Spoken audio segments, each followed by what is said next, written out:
Have you ever blocked a narcissist on social media from your phone number, from being able to text you? If you have, I'm sure you have experienced a barrage of attacks. A barrage of attacks on your identity, a barrage of attacks on why you block them, when you block them. It's really hard to set a boundary with a narcissist. You're very rarely going to win. Sometimes it's not even worth getting into a battle over space, boundaries, or expectations and rules. You just have to make that stand. There are times when you may have to make a decision that requires you to change behavior, change a certain expectational rule within the relationship, and you just have to move forward with that behavioral change. It's really hard sometimes to sit with a person who has narcissistic tendencies, behaviors, or ideologies and tell them that you need space, you're going to put this boundary up, and they better not cross it. They're going to challenge you, they're going to feel devalued, they're going to feel attacked, and there's a variety of other things I'm going to talk about in this short video that they can display to you in an attempt to show you that they are upset with you. You don't want to allow that, however, to be a barrier to you and to create a scenario where you're the underdog or you're the one being manipulated constantly. If you find that you're in a position where that narcissistic individual, primarily the vulnerable narcissists, where that person kind of utilizes their so-called low self-esteem, their loneliness, their lack of ability to care for themselves, you don't want that to influence you, but they will sometimes attempt to do so. Why? Because it's a lot easier than getting into a power battle, right? Or any kind of power struggle with you. It's a lot easier to just say, you know what, I really can't do this without you. How dare you leave me? I've always been there for you. You never had to ask me for help. I was always there. I self-sacrificed for you. I raised you. I've done this with you and I've done that with you. And by the time they get done pointing out, like like you're looking at a map, pointing out all the ways that they were there for you, you're feeling guilty. Now you're feeling blamed, and now you're feeling like you're the problem. The reality is that you're not the problem. They're the problem. It's the fact that you attempted to place a boundary in the middle of the situation or the relationship so that healthier communication can arise. Or guess what? Maybe it's as simple as, especially for many of my clients, going no contact. You're saying, I don't want anything to do with you. And yet that individual continues to push your boundaries. Vulnerable narcissists tend to pursue positional control. We call it positional narcissism. Positional narcissism. And that's when there's this tendency to seek specific powerful positions of authority. So I want to be president, I want to be a mayor, I want to be the leader of the PTL meetings, I want to be the leader of my school board, I want to be the grandparent who has all control in this family because I feel like I deserve control and dominance. Power can come in many different shades and colors, but what we can say as psychologists, as people who study the brain, is that mostly narcissists who really need a confidence boost, or they need to feel like they can lord over you, they tend to become positional narcissists, constantly pursuing areas of control. Now, here's what's interesting about a narcissist, that they can sometimes have what we call problematic social media use. And basically what that is addictive social media behavior. But they're not addicted for many of the reasons that most people are addicted to social media. Some people are addicted to social media because it soothes their feelings of loneliness. Some are addicted to social media because they love watching funny videos or heartwarming videos, or they like seeing what other people are doing in their lives, or they have specific YouTubers like you guys have me who have a regular appearance on social media to share their life, to educate, the list goes on.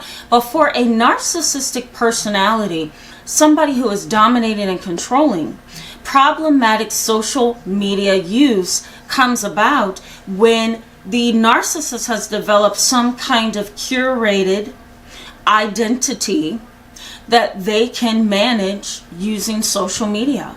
A curated social identity. Beautiful one that always gets attention because she's lovely, right? The model, the photogenic person. Then you may see somebody who wants to brag about how much knowledge they have. And so they're constantly on YouTube or TikTok sharing all kinds of information because they need that self-importance, you know? They need that sense of power and control over the audience. Then there's people who are narcissists who are online who love showing a variety of pictures of themselves, some appropriate, some inappropriate, because they want to show you how many ways they can attract you, man or female, right? Engages in this behavior.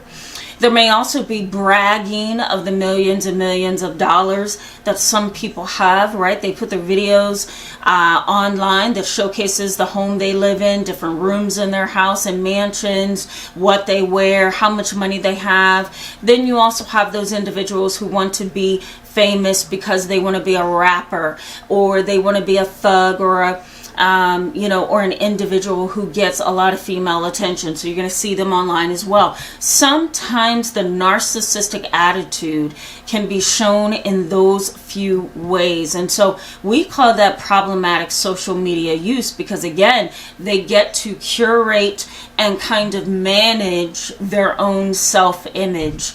And it's in a very controlling way. If you are dealing with somebody that you believe is a narcissist, somebody that needs constant attention, somebody that really desires control and position in your world, then you want to keep on watching because we're going to delve a little bit deeper. I have never really had an easy time counseling narcissists. And, this is one of the reasons why I don't counsel narcissists today. My angle and my focus within my private practice has shifted because narcissists are very triggering for me. They tend to be very self-centered, and a lot of their behaviors are unhealthy, not just for the people they are connected to, but even for strangers. You may be asking why. Well, that's because usually a narcissist towards strangers tends to lord themselves as much as they can. They seek positions of dominance and power. That's what makes them a positional narcissist. They tend to engage in tons of road rage, bullying behaviors, harassing behaviors. These are the kind of individuals who, you get over in the left lane on the turnpike and you thought you were clear when you made that, that move to the left lane. But here's a very unstable narcissist driving behind you who has decided to see the situation as you cut them off in traffic. So what do? They ride your bumper as far out as they can, right? It looks like they're following you, and as a matter of fact, they are following you. As soon as you get to your destination, they jump out of the car, cuss you out, threaten, may even hit your vehicle, get back in their car, and drive off. That's the kind of narcissist we're talking about. We're talking about the easily angered, easily triggered narcissist who has absolutely no respect for the rights of others. How do you put up a boundary with that kind of individual? For a lot of people, they block that kind of a narcissist. They block them on social media, they block them in text messaging, and they also block them in other ways, like not answering the phone, refusing to reply to text messages or DMs, right? Private messages or group chats that may be happening. They also refuse to respond to them in person, right? Sometimes the narcissist will try to meet you at the place that they know you always go. And it can be really difficult for you to not feel attacked, harassed, and stalked. These kind of narcissists, whether they're in your family or on your job or in a relationship with you or has been a friend at some point, these kind of narcissists are very difficult to manage because they're bullies, they harass, they are dominating, they are controlling. And a lot of them have deep-seated emotional and psychological problems that has never gotten taken care of by a professional. So here's what you think may happen once you put up a boundary, once you block the narcissist. Here's what you think is going to happen. that you're going to gain some kind of relationship control, that you are setting a healthy boundary for the both of you, that you are protecting people who are connected to you, that you are exercising your right for space, for boundaries, for alone time, for mental space, right? You may also believe that you are disengaging from conflict. I'm disengaging from conflict. I'm not feeding the fire. The reality, however, is that with a narcissist, depending on the kind of narcissist that you're dealing with, for the purposes of this video, we're talking about vulnerable narcissists, you're not going to win that battle. So those are all the things you think is going to happen. The reality is that you're going to cause a narcissistic injury, which is basically like cutting the narcissist at the core. They don't like those injuries, because once you injure them, you have now pierced their ego, and they want nothing to do with you, or they want to get you back and retaliate in some fashion. And so you've kind of triggered their high emotional sensitivity. You also cause what's called narcissistic rivalry. It's kind of like this defense mechanism that goes up once they feel injured. And there's going to be the devaluation stage where you're going to be devalued. You're probably going to be the center of everybody's attention because rumors are going to be spread. There's going to be a lot of talk behind your back about you. There's going to be a lot of emotional turmoil because you're going to hear of things about yourself that you're not going to like. This is how they continue to gain control, right? Narcissistic rivalry. There's going to be this devaluing of you in some capacity, and that's going to hurt you more than it will the narcissist. There may also be challenging of your own intelligence. They're going to retaliate against you by bringing up some mistake that you did or experienced, or bringing up something that you failed at, or bringing up all the failed relationships you've had in your life, bringing up secrets that maybe you never thought that narcissist would ever share. That is considered emotional extortion, emotional blackmail. So you want to understand very clearly before you execute any movements against the narcissist, primarily blocking them on social media and blocking them on your phone. You want to carefully take into consideration the damage that you may be causing to the relationship that can cause you even more pain. Let me also mention here that there is going to be an escalation of manipulation tactics. They're not going to allow you to just talk against them or block them or bar them from social media. They want that control, so they're going to do whatever it takes. And so once you block them in some capacity, they're going to escalate, and that escalation is going to possibly be displayed through their manipulation tactics, which could be stonewalling, refusing to talk to you, gaslighting, making you feel crazy and denying everything that you see in them that is true, going behind your back and talking about you, spreading rumors, ostracizing you, really putting fear in you, threatening to stalk and harm you.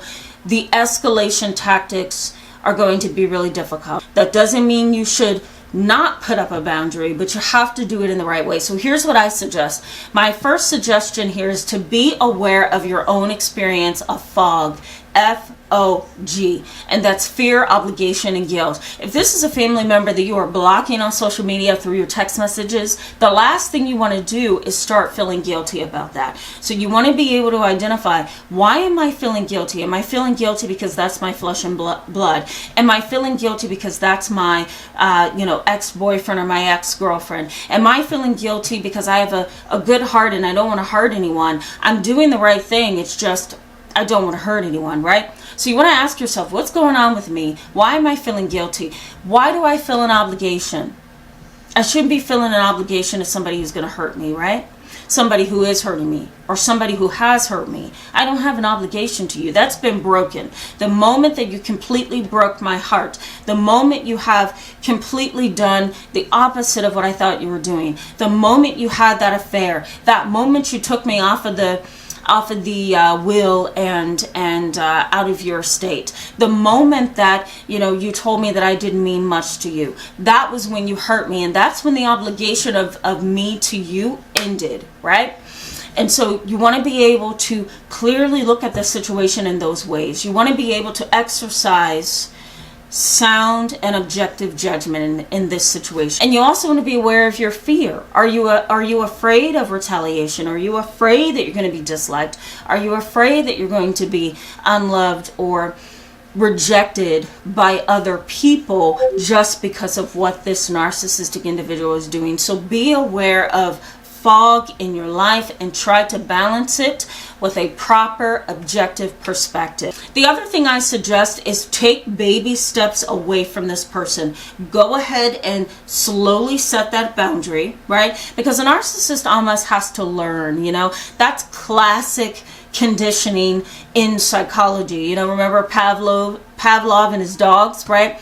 You want to make sure that you are conditioning that individual to the new set of circumstances. You don't want to just boom, hit them with a boundary. Slowly set boundaries a little over time, and then go ahead and execute what you need to execute, whether that's no contact, whether that's reduced contact, or completely a barrier, right? I am blocking your phone number. I am blocking your social media. But I have little by little fallen off of your world, right? Your planet. And so therefore I am not as much of an important piece in your life. And so now I can kind of execute my boundary a little bit better without being taken advantage of. You want to disengage completely and make sure every engagement with that person is only facts, necessity, or ensure that somebody is there.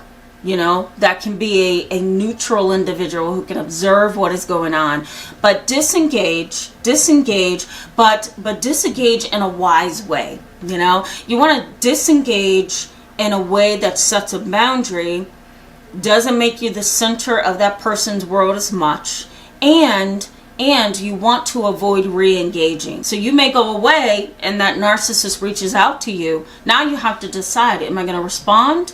Or am I not going to respond? And typically in a situation where there's abuse, trauma, neglect, there's, a lot of disrespect between the two of you, the wise thing to do is not re-engage. When you re-engage, you're reopening the door. So you want to keep it the way that it is. Don't get pulled in. The minute you get pulled in, they can just manipulate every ounce of who you are, and that's not what you want. Research does suggest that, social media is the ideal place for the narcissist. Social media and even group chats and even social forums online. Why? Because again, they can curate their own and manage their own image. They can also put out there all their positive attributes, and so they never look bad, right? They kind of build this identity online that keeps other people in the dark about who they really are. So research suggests that social media is often the number one place that a narcissist can exist and feel good in that existence, and they can also deceive everybody else. Research also suggests that the ego is often kind of stroked on social media because of how many likes a person can get on a post or a video, how many thumbs up a person can get, how many views a person gets, right? How many times their TikTok post has been shared. That strokes the ego. And so the last thing that you want to do is cut or injure that narcissist who is very, very engaged in text messages, group messages, social forums, and online. You want to slowly take steps to protect yourself, to set that boundary, and to move away. These kind of individuals are complicated, right? Stay tuned for my next video on narcissistic grandparents. I think you're going to like it. I'll see you then. Bye-bye.